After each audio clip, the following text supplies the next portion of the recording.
Adakah anda juga berasa bahawa untuk menambah protein makan telur sahaja sudah mencukupi?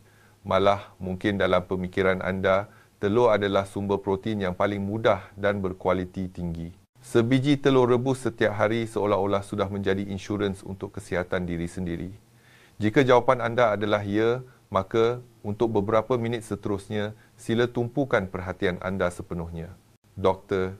Muhammad Farid, seorang pakar diabetes terkemuka di Malaysia, dalam pengalaman klinikalnya selama 40 tahun telah menemui satu fakta yang mengejutkan. Lebih daripada 80% pesakit kencing manis dan bahkan ramai rakan yang mempunyai paras gula darah yang tinggi bukannya tidak berusaha, tetapi usaha mereka tersasar. Mereka berhati-hati mengira kalori, setiap hari menolak makanan berat seperti daging dan ikan berlemak. Adakah anda juga begitu sudah mengawal pemakanan dengan ketat, tetapi mengapa gula darah masih tidak terkawal? Dalang di sebalik semua ini adalah pembunuh hendap gula darah yang menyamar sebagai makanan sihat yang kita percayai selama ini. Tunggu sebentar sebelum kita masuk ke topik utama. Jika anda mengambil berat tentang kesihatan diri dan keluarga anda, sila klik butang langgan di bawah dan aktifkan loceng kecil di sebelahnya. Kerana di saluran Makan Sihat Hidup Ceria ini, kami khusus mendedahkan kebenaran kesihatan yang tiada siapa mahu bincangkan. Saya juga ingin tahu sama ada anda sudi berjalan bersama saya menempuh jalan menuju kesihatan sejati ini. Jika anda sedang menonton video ini dan merasai hal yang sama, sila type 1 di ruangan komen di bawah jika tidak type kosong. Jika anda atau keluarga anda juga sedang bergelut dengan penyakit yang serupa, sila tulis soalan anda di ruangan komen. Saya akan melakukan yang terbaik untuk menjawabnya. Hari ini saya akan mengubah sepenuhnya persepsi anda, membawa anda untuk mendedahkan penipu paling berbahaya di meja makan anda dan mempersembahkan kepada anda senjata rahsia yang benar-benar boleh membalikkan keadaan gula darah tinggi. Video ini mungkin akan mengubah trajektori kesihatan separuh hayat anda. Sila tonton sehingga akhir. Sebelum mendedahkan jawapannya, kita mesti faham satu perkara, betapa menakutkannya gula darah yang tidak terkawal. Ramai rakan, terutamanya yang seusia dengan kita, agak memandang ringan isu gula darah tinggi ini. Mereka fikir cuma kurangkan makanan manis bukan masalah besar. Rakan-rakan pemikiran ini sama sekali salah. Bayangkan saluran darah dalam badan kita umpama paip air yang menghantar nutrien. Gula darah yang normal adalah seperti air paip yang bersih menyuburkan setiap sudut badan kita. Tetapi sebaik sahaja gula darah meningkat gula berlebihan ini akan melekat dalam darah dan tidak mahu pergi. Darah kita akan menjadi seperti sirap pekat yang melekit. Apabila sirap pekat ini mengalir dalam saluran darah kita, hari demi hari apa yang akan berlaku? Ia sama seperti merendam sekeping daging babi segar dalam air gula berkepekatan tinggi untuk masa yang lama. Apa akan jadi pada akhirnya? Ia akan membusuk, berbau busuk dan kehilangan sepenuhnya kesegarannya. Organ-organ kita juga begitu. Apabila saluran darah kecil di mata tersumbat penglihatan, akan menjadi kabur, malah boleh menjadi buta. Apabila saraf di kaki rosak, akan timbul rasa kebas seperti dicucuk jarum dan dalam kes yang teruk mungkin perlu diamputasi. Apabila sistem penapisan di buah pinggang diselaputi oleh sirap gula, maka terpaksa menempuh jalan dialisis yang tiada penghujungnya. Apatah lagi gula darah tinggi juga merupakan pendorong utama penyakit jantung dan strok. Seorang rakan lama saya, Pak Cik Ali, berusia 65 tahun, adalah seorang pesara guru bahasa Melayu. Beliau didiagnosis menghidap kencing manis selama 10 tahun. Selama ini, beliau hidup lebih sihat daripada sesiapa pun. Beliau tidak merokok, tidak minum arak, tidur awal dan bangun awal setiap hari. Setiap hidangan makanannya sangat ringan. Makanan utamanya adalah bubur nasi putih dan roti. Jika lapar, beliau akan makan sedikit buah-buahan untuk mengalas perut. Beliau fikir dengan cara ini, gula darahnya akan terkawal. Tetapi apa hasilnya? Paras gula darahnya tidak menentu ubat yang dimakan semakin banyak, tetapi tenaganya semakin merosot. Tahun lepas, beliau mula menunjukkan tanda-tanda awal komplikasi tipikal matanya kabur ketika membaca surat khabar dan kedua-dua kakinya mula terasa kebas yang tidak hilang-hilang. Pak Cik Ali sangat menderita. Beliau tidak faham apa yang telah saya lakukan salah. Kekeliruan Pak Cik Ali, saya percaya juga merupakan kekeliruan ramai rakan di luar sana. Mengapa kita makan semakin sihat tetapi gula darah semakin sukar dikawal? Hari ini kita akan bersama-sama membongkar kebenaran yang mengejutkan yang tersembunyi dalam kehidupan seharian ini. Baiklah rakan-rakan sekalian, sila tumpukan perhatian. Seterusnya, saya akan mendedahkan 5 jenis makanan pseudo-sihat yang sedang memusnahkan kesihatan pankreas anda. Kita akan mengumumkannya secara kiraan menurun. Terutamanya yang nombor 1, ia hampir muncul di setiap meja makan keluarga kita di Malaysia. Kerosakannya paling besar dan paling mudah kita abaikan. Apabila disebut ubi keledek mata, ramai orang akan bersinar. Ya, ubi keledek adalah salah satu daripada 10 sayuran terbaik yang dipilih oleh Pertubuhan Kesihatan Sedunia, kaya dengan serat makanan dan pelbagai vitamin dan digelar sebagai makanan panjang umur. Tetapi rakan-rakan di sini ada satu perangkap besar. Kuncinya terletak pada cara memasak. Mengapa ubi keledek yang direbus lembik dikatakan pembunuh gula darah? Di sebalik ini, ada satu istilah saintifik yang dipanggil gelatinization. Kita semua tahu ubi keledek adalah makanan berkanji. Apabila ia dimasak lama pada suhu tinggi, terutamanya apabila direbus menjadi puri ubi keledek yang lembut, atau dibakar menjadi ubi keledek bakar yang manis dan harum, struktur kanjinya akan musnah sepenuhnya. Proses ini dipanggil penggelatinan.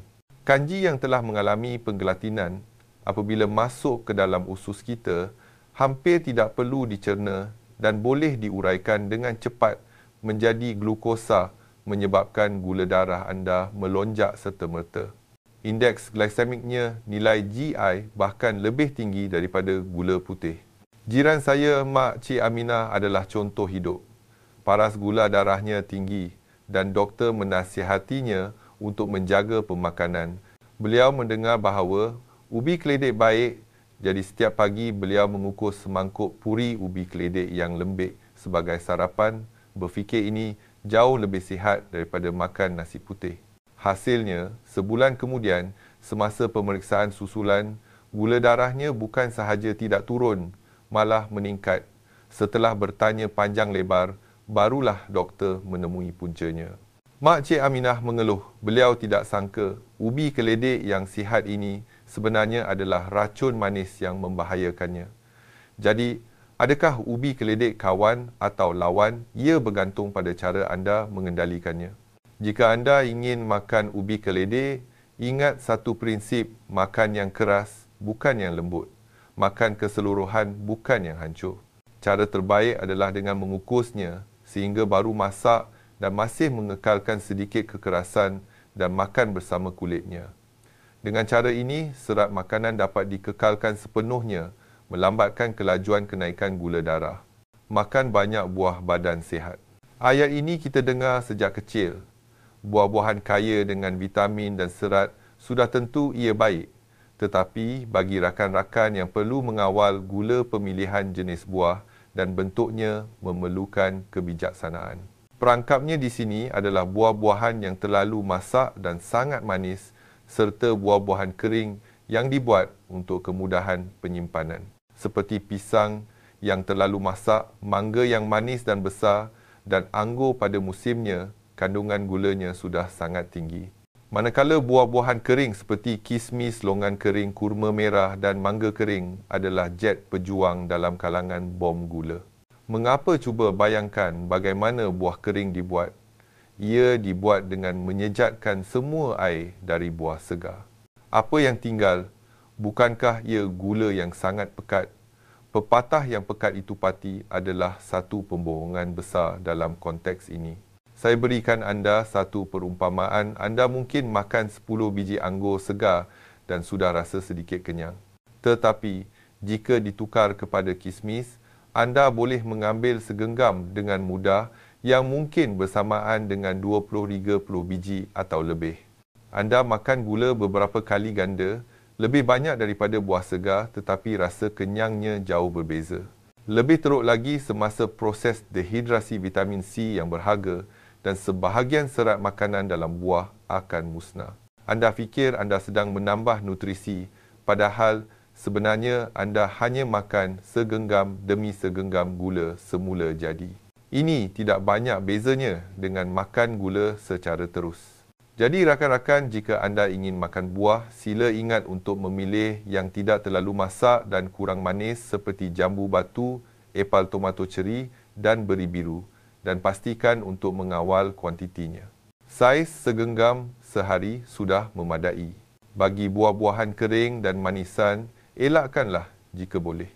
Ramai rakan berpendapat gula putih adalah produk industri yang tidak sihat, manakala madu adalah pati semula jadi yang dikumpulkan oleh lebah, pastinya baik untuk badan. Jadi pagi-pagi minum air mesti tambah, sesudah madu makan roti, mesti sapu selapis tebal jem. Malah membuat sendiri pencuci mulut, sihat menggunakan gula merah atau gula perang untuk menggantikan gula putih. Rakan-rakan saya dengan berat hati harus memberitahu anda ini hanyalah menipu diri sendiri. Semula jadi tidak bermakna tidak berbahaya. Semula jadi lebih-lebih lagi tidak bermakna tanpa gula. Mari kita lihat, komposisi madu lebih 80% daripadanya adalah gula, terutamanya fruktosa dan glukosa. Kedua-dua jenis gula ringkas ini, apabila masuk ke dalam badan manusia, diserap dengan kelajuan yang sangat pantas. Kesannya terhadap gula darah tidak lebih lembut daripada gula putih. Seorang doktor di Malaysia pernah memberi amaran keras bagi pesakit kencing manis beban yang disebabkan oleh sesudu madu terhadap gula darah tidak ada bezanya secara dasarnya dengan sesudu gula putih. Dan jem-jem yang dijual untuk rasa dan pengawetan ditambah dengan sejumlah besar gula pektin dan bahan tambahan. Anda fikir anda sedang makan buah, sebenarnya anda sedang makan gula-gula berperisa buah. Mengenai gula merah dan gula perang, ia hanyalah gula tebu yang tidak ditapis, mengekalkan beberapa mineral, tetapi sifat asasnya masih gula. Kelajuan ia menaikkan gula darah berbanding gula putih hanyalah sedikit berbeza.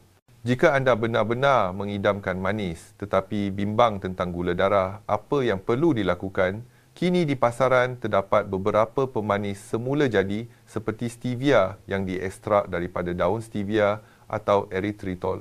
Ia mempunyai rasa manis tetapi hampir tidak menghasilkan kalori dan tidak terlibat dalam metabolisme gula darah manusia. Ia adalah pilihan yang agak selamat. Tetapi, walaupun dengan pemanis gantian, kita mesti ingat tujuannya adalah untuk membantu kita menghentikan kebergantungan pada makanan manis, bukan untuk memanjakan diri. Ini boleh dikatakan perangkap yang paling mudah dijerat oleh golongan kelas menengah dan peminat gaya hidup sihat. Ramai orang menghabiskan banyak wang untuk membeli mesin pengisar berkuasa tinggi atau pembuat jus. Setiap pagi membuat segelas jus buah segar yang penuh tenaga untuk diri sendiri. Dan keluarga menyangka ini adalah cara penambahan nutrisi yang paling tulen dan canggih. Tetapi kebenarannya ialah apabila anda minum segelas jus itu, anda sama sekali tidak mendapat perkara paling berharga dalam buah serat makanan. Serat makanan umpama dinding kota di dalam buah. Ia menyelubungi gula, membolehkan gula dilepaskan secara perlahan dan teratur di dalam usus kita. Dengan cara ini, gula darah kita tidak akan melonjak naik secara tiba-tiba. Tetapi apabila anda menggunakan bilah berputar berkelajuan tinggi untuk mengisar buah menjadi jus, dinding kota ini musnah sepenuhnya. Dinding sel dipecahkan, semua gula dilepaskan serta-merta menjadi gula bebas. Apabila anda minum segelas jus ini, gula bebas tanpa halangan, ini akan meluru masuk ke dalam aliran darah anda seperti banjir yang memecahkan empangan membawa kejutan besar yang tidak pernah berlaku sebelum ini kepada sistem pankreas. Badan anda untuk menangani tsunami gula yang tiba-tiba ini terpaksa merembeskan insulin secara besar-besaran. Dalam jangka masa panjang, sel-sel pankreas akan menjadi letih dan akhirnya membawa kepada rintangan insulin atau bahkan kencing manis. Ini bukan cakap kosong, malah Pertubuhan Kesihatan Sedunia (WHO) telah menyatakan dengan jelas bahawa gula bebas adalah ancaman besar kepada kesihatan manusia moden dan jus segar adalah kawasan bencana gula bebas. Ada satu kes benar seorang wanita muda berusia 30 tahun untuk tujuan detoksifikasi dan kecantikan berterusan minum 2 gelas besar jus buah segar setiap hari.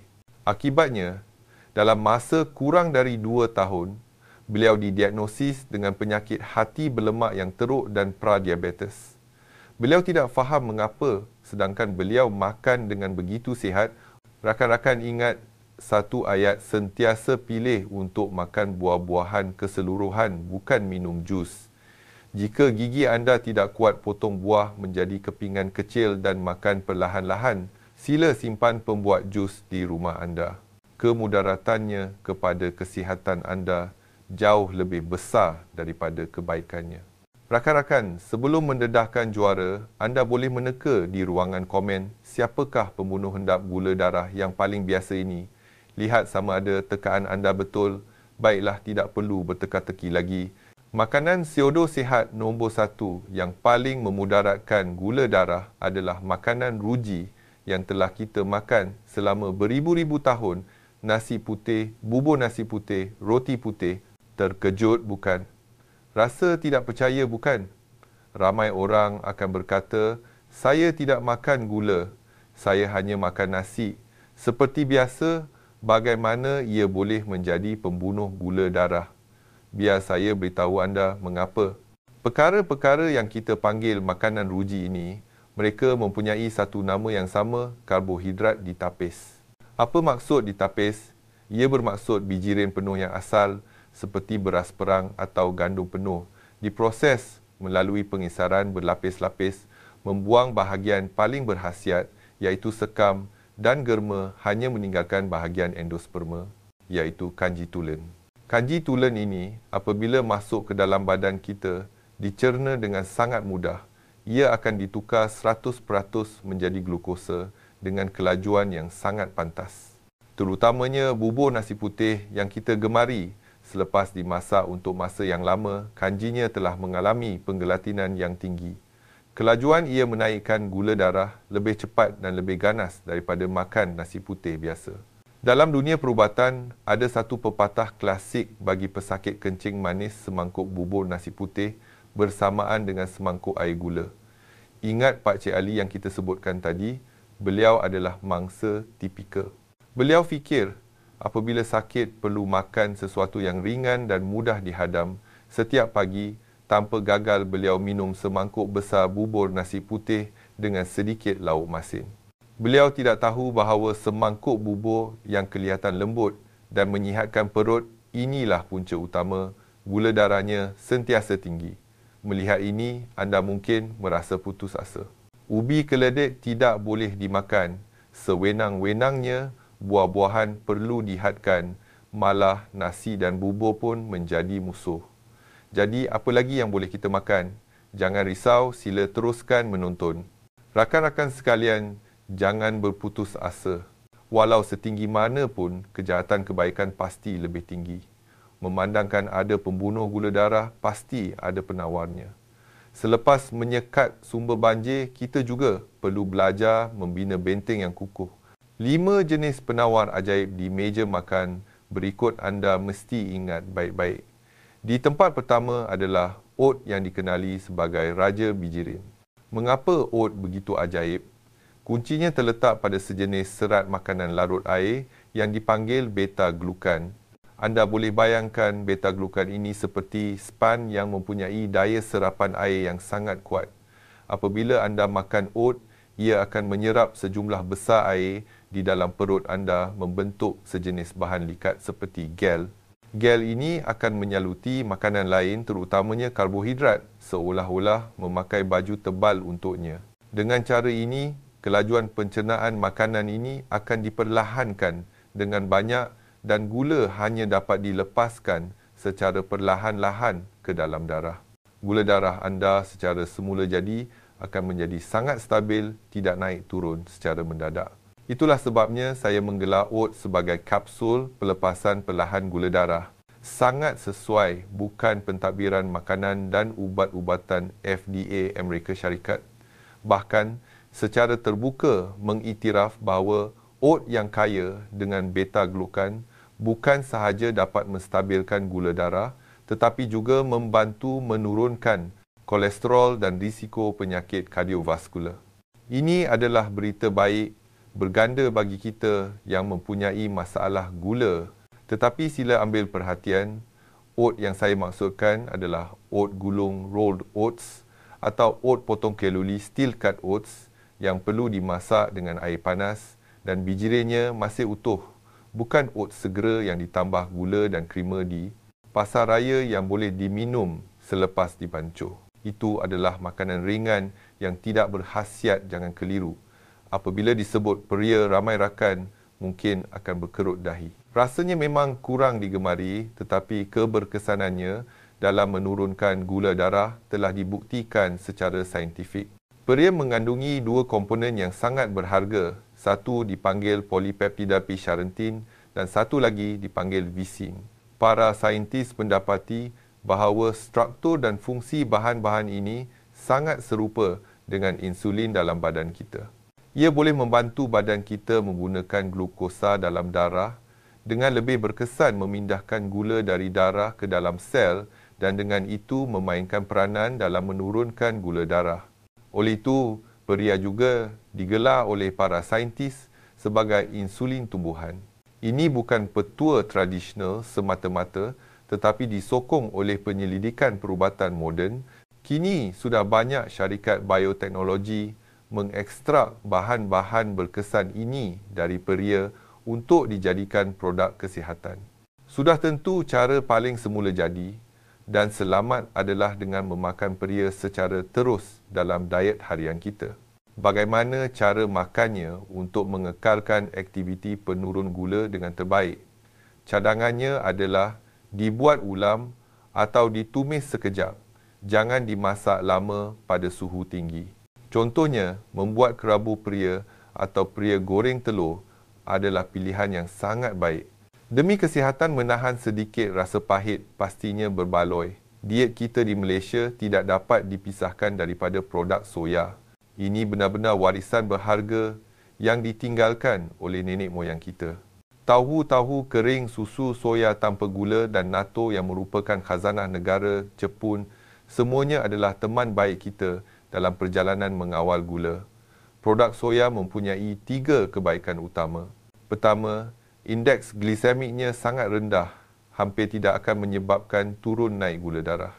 Kedua, ia kaya dengan protein tumbuhan berkualiti tinggi.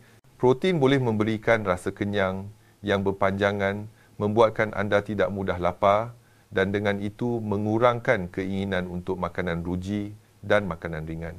Ketiga kajian mendapati pengambilan produk soya secara kerap dapat membantu meningkatkan kepekaan badan kita terhadap insulin, menjadikan insulin kita berfungsi dengan lebih efisien. Terutamanya natto.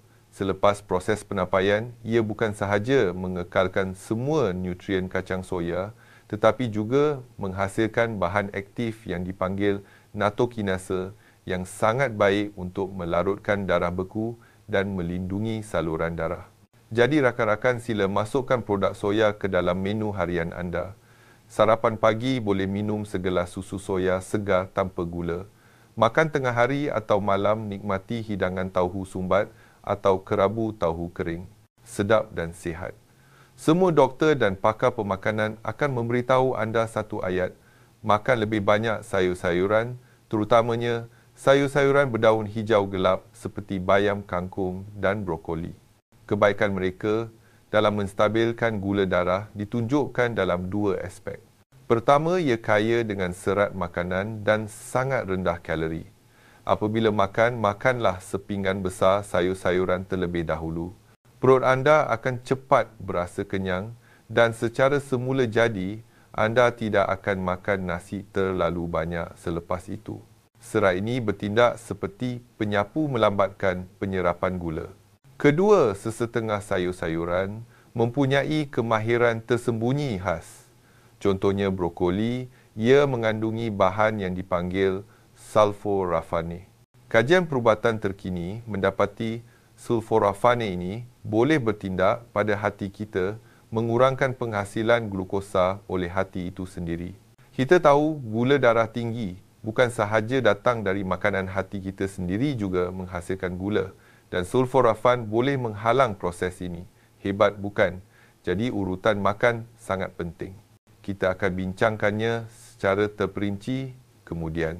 Tetapi ingat, setiap hidangan mesti mempunyai sayur-sayuran berdaun hijau yang mencukupi. Ramai orang yang mempunyai masalah gula takut akan minyak menganggap kekacang kaya dengan lemak dan pastinya tidak boleh dimakan. Ini adalah satu lagi salah faham yang besar. Rakan-rakan, kita perlu membezakan antara lemak jahat dan lemak baik. Lemak jahat seperti lemak trans dalam makanan bergoreng sudah tentu perlu dielakkan. Tetapi kekacang mengandungi asid lemak tak tepu tunggal dan tak tepu berbilang yang merupakan lemak baik yang diperlukan oleh badan kita. Lemak baik dalam jumlah yang sederhana bukan sahaja tidak akan menaikkan gula darah, malah boleh membantu kita menstabilkan gula darah. Ini kerana ia melambatkan kelajuan pengosongan perut, meningkatkan rasa kenyang dan dapat meningkatkan kepekaan insulin dengan ketara. Selain itu, kekacang juga kaya dengan magnesium. Banyak kajian menunjukkan kekurangan magnesium berkait rapat dengan rintangan insulin. Kekacang yang disyorkan untuk dimakan ialah badam walnut dan kacang macadamia. Tetapi ada 3 prasyarat. Pertama, mestilah perisa asli. Apa-apa yang disalut garam madu atau dibakar dengan perasa jangan sentuh. Kedua, makan secara sederhana. Setiap hari, hanya segenggam kecil yang muat di tapak tangan anda lebih kurang 10 biji. Jangan makan berlebihan. Ketiga, lebih baik dimakan di antara waktu makan utama sebagai snack. 5 harta ini oat peria, produk soya, sayur-sayuran berdaun hijau dan kekacang asli. Mana satukah yang paling kerap anda makan? Atau adakah anda mempunyai bahan makanan rahsia anda sendiri untuk menstabilkan gula? Selamat datang untuk berkongsi di ruangan komen agar kita dapat belajar bersama dan maju bersama.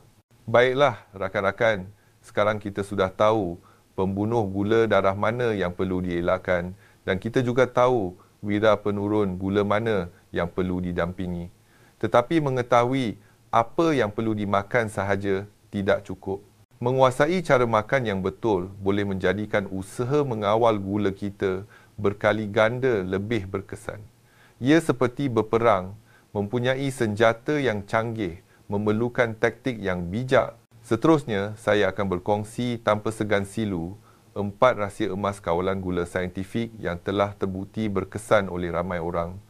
4 peraturan ini lebih berkesan daripada makan ubat, sila catatkannya. Ini adalah langkah paling mudah dan paling berkesan. Mulai hari ini, sila ubah urutan makan anda. Jangan lagi terus makan 2 suap besar nasi.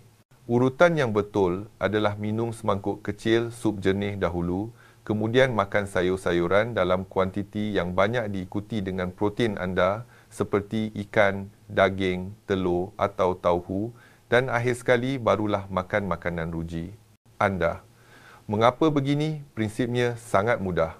Gunakan sup dan sayur-sayuran untuk mengalas perut sehingga 70-80% kenyang. Serat dalam sayur-sayuran telah terlebih dahulu melapis usus anda dengan jaring pelindung. Apabila anda makan protein dan makanan ruji, kemudian kelajuan pencernaan dan penyerapannya akan diperlahankan dengan banyak. Kecuraman kenaikan gula darah secara semula jadi akan menjadi sangat landai. Perubahan kecil ini memberikan kesan serta-merta. Anda boleh mencubanya pada hidangan seterusnya. Otak kita memerlukan masa untuk menerima isyarat saya sudah kenyang kira-kira 20 minit. Jika anda makan dengan gelojoh otak, anda belum sempat bertindak balas. Anda sudah makan berlebihan. Jadi sila perlahankan kelajuan makan anda, amalkan tabiat mengunyah perlahan-lahan. Cuba rasai setiap suapan makanan. Tetapkan matlamat kecil untuk diri sendiri, kunyah setiap suapan nasi sebanyak 30 kali sebelum menelan. Ini bukan sahaja membantu anda mengawal kuantiti makanan, tetapi kunyahan yang mencukupi juga dapat mengurangkan beban perut dan usus membolehkan makanan dicerna dengan lebih sempurna. Ramai orang mempunyai tabiat makan lewat malam. Ini sangat tidak sihat. Pada waktu malam, semua organ badan kita perlu berehat dan kadar metabolisme juga akan perlahan. Jika anda makan sebelum tidur, terutamanya makanan tinggi karbohidrat dan lemak, ia sukar untuk dicerna dan dimetabolismekan tepat pada masanya dan akan ditukar menjadi lemak dan disimpan. Pada masa yang sama, ia akan menyebabkan gula darah anda berada pada paras yang tinggi sepanjang malam. Ini akan mengganggu kualiti tidur anda dengan teruk dan membuatkan pankreas anda tidak dapat berehat, terpaksa bekerja lebih masa semalaman. Jika ini berterusan, fungsi pankreas hanya akan menjadi semakin teruk. Jadi sila tetapkan peraturan untuk diri sendiri 3 jam sebelum tidur. Jangan makan apa-apa selain air. Anda tidak perlu mengira kalori dengan tepat itu terlalu rumit. Anda hanya perlu ingat satu nisbah pinggan yang mudah.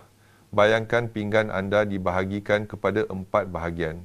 2 bahagian, iaitu separuh daripada pinggan, mesti diisi dengan pelbagai jenis sayur-sayuran berwarna-warni, terutamanya sayur-sayuran berdaun hijau gelap. Daripada 2 bahagian yang tinggal 1 bahagian diisi dengan protein berkualiti anda, seperti sekeping ikan seketul paha ayam atau sekeping tauhu. Bahagian terakhir dihaskan untuk makanan ruji anda. Dan makanan ruji ini sebaiknya adalah nasi bijirin penuh, iaitu menggunakan beras perang, oat atau quinoa untuk menggantikan sebahagian nasi putih seperti yang kita sebutkan tadi. Nisbah emas separuh sayur suku protein suku karbohidrat berkualiti ini dapat memastikan anda mendapat nutrisi yang seimbang dan mengawal kestabilan gula darah dari sumbernya. 4 rahsia ini sangat berkuasa. Ia tidak memerlukan anda membelanjakan 1 sen pun, hanya memerlukan anda bertekad untuk mengubah tabiat hidup anda mulai hari ini. Baiklah rakan-rakan, perkongsian hari ini sudah sampai ke penghujungnya. Mari kita imbas kembali. Kita telah mendedahkan 5 pembunuh gula darah yang menyamar sebagai makanan sihat, ubi keledek lembik, buah-buahan kering madu dan jem jus buah segar serta yang paling berbahaya nasi putih dan bubur nasi putih.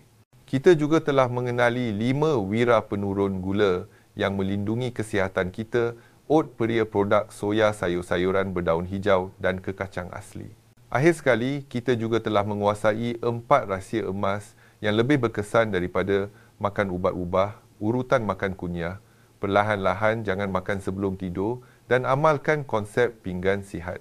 Ingatkah anda pada Pak Cik Ali yang kita sebutkan pada mulanya, selepas beliau mengikut nasihat pemakanan dari Dr. Muhammad Farid ini, hidupnya mengalami perubahan yang ajaib.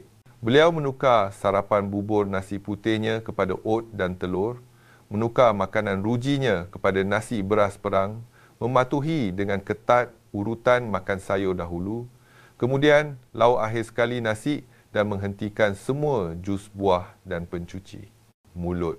Hanya 3 bulan kemudian, apabila beliau kembali ke hospital untuk pemeriksaan susulan, doktor pun terkejut.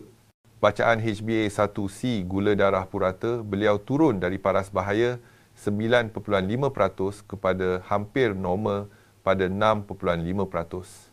Rasa kebas seperti dicucuk jarum di kakinya juga bertambah baik. Dengan teruja, beliau memberitahu saya, beliau rasa seperti dilahirkan semula, telah menemui semula semangat dan kawalan terhadap hidupnya.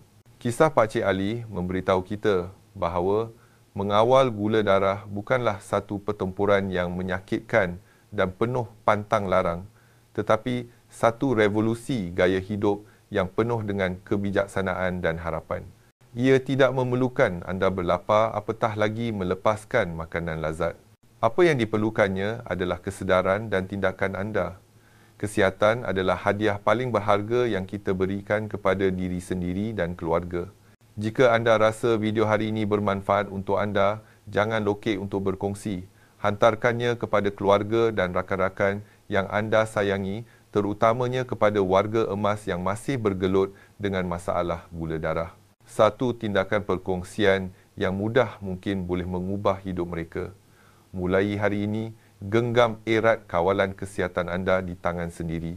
Semoga anda dan keluarga anda dapat mengucapkan selamat tinggal kepada bayang-bayang gula darah tinggi dan menyambut kehidupan baru yang penuh tenaga dan kegembiraan. Jumpa lagi dalam episod akan datang.